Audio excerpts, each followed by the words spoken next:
Salam, puji nama Tuhan. Kita mengucap syukur dan terima kasih buat kasih anugerah kebaikan kemurahan Tuhan, yang dimana pada hari ini Tuhan masih pelihara kita dengan kesehatan, kekuatan, sukacita dan sejahtera bahkan nafas kehidupan.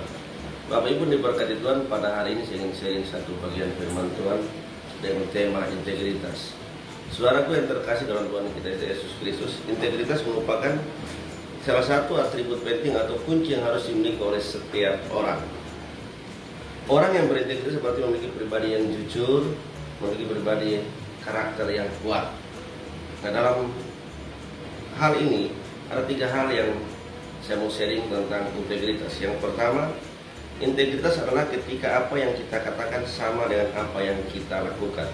Itu terdapat dalam Matius pasal 5 ayat 37. Firman Tuhan berkata, jika ya, hendaklah kamu katakan ya, jika tidak, hendaklah kamu katakan tidak. Apa yang lebih daripada itu berasal dari sejarah.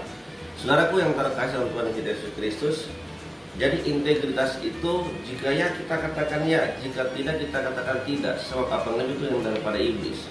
Jadi kita dalam berbicara integritas, entah kita di rumah, di luar tempat kerja, di gereja, di masyarakat manapun, kita harus tetap sama. Jangan sampai kita bicara di rumah lain, di luar lain, atau di luar lain, di rumah yang lain yang kita buat. Nah, firman Tuhan berkata demikian bagi kita, jika ya katakan ya, jika tidak katakan tidak. Oleh sebab itu setiap orang berintegritas, dia harus ketika dia apa yang dikatakan itu dia perbuat. Yang kedua, integritas merupakan hubungan yang erat dengan kepribadian kita.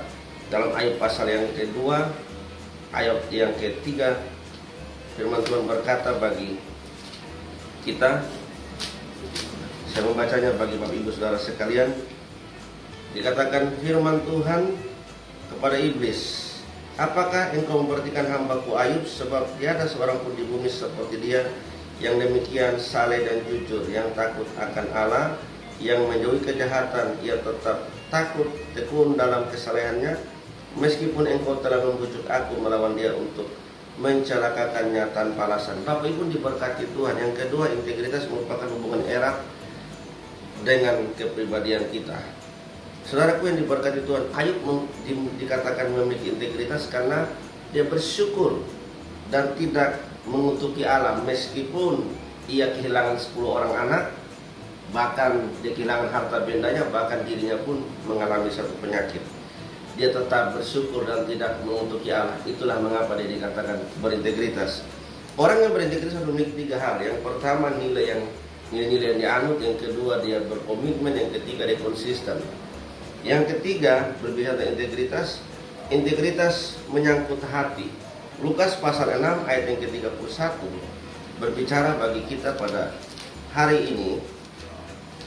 Saya membacanya bagi kita sekalian. Lukas pasal 6 ayatnya yang ke-31. Firman Tuhan, dan bagaimana kamu hendaki supaya orang berbuat kepadamu, perbuatlah juga demikian kepada mereka. Saudaraku diberkati Tuhan. Mari jika kita ingin orang berbuat kepada kita, perbuatlah juga terlebih dahulu kepada mereka. Itulah orang yang berintegritas. Oleh sebab itu saya mengajak kepada setiap kita, mari pada hari ini kita hidup dengan berintegritas, melakukan seperti apa kata firman pada hari ini. Integritas adalah ketika apa yang kita katakan itu kita perbuat. Integritas adalah berhubungan erat dengan hati kita. Integritas menyangkut juga hubungan erat dengan kepribadian kita. Oleh sebab itu, mari kita menjaga hidup kita supaya tetap memiliki kepribadian yang berintegritas. Amin firman Tuhan. Tuhan memberkati kita semua. Shalom.